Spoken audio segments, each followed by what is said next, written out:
नमस्कार, स्वागत आहे तुमचे आमच्या चॅनेलमध्ये।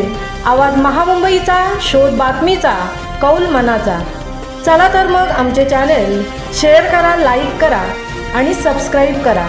धन्यवाद। कोळवट तालुका म्हसळा येथे मधमाशांच्या हल्ल्यात सुमारे 40 ते 45 लोक जखमी।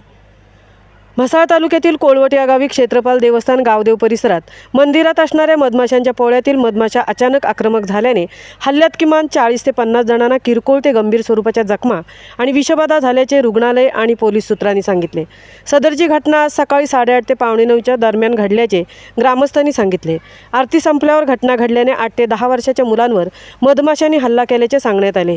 मंदिराच्या परिसरातील मधमाशांनी उदबत्ती धुपाच्या उग्र वासामुळे हल्ला केला असावा आणि त्यातच गर्दी गोंगाटामुळे त्या अधिक आक्रमक होऊन त्यांनी हल्ले केले असावे असा अंदाज जाणकारांनी व्यक्त केला आहे।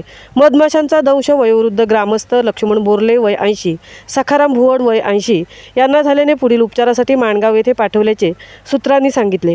ग्रामीण रुग्णालय म्हसळाचे वैद्यकीय अधीक्षक प्रफुल्ल पावसेकर आणि टीमने तसेच वैद्यकीय अधिकारी प्राथमिक आरोग्य केंद्र म्हसळा आणि मेंदळी यांनी तात्काळ मदत केली। आवाज महामुंबईचा चॅनेलसाठी संजय खांबेटेंसह तृप्ती भोईर, म्हसळा।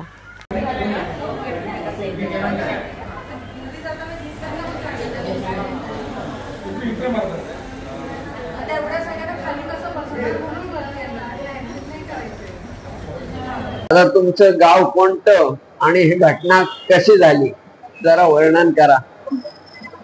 माझे गाव कोलवट, मुक्काम कोलवट। या गावी मी दर सोमवारी आणि मंदिरामध्ये आरती करायला जात असताना तिथे मधमाशाचा पोळा येऊन त्यांनी अचानक हल्ला केला।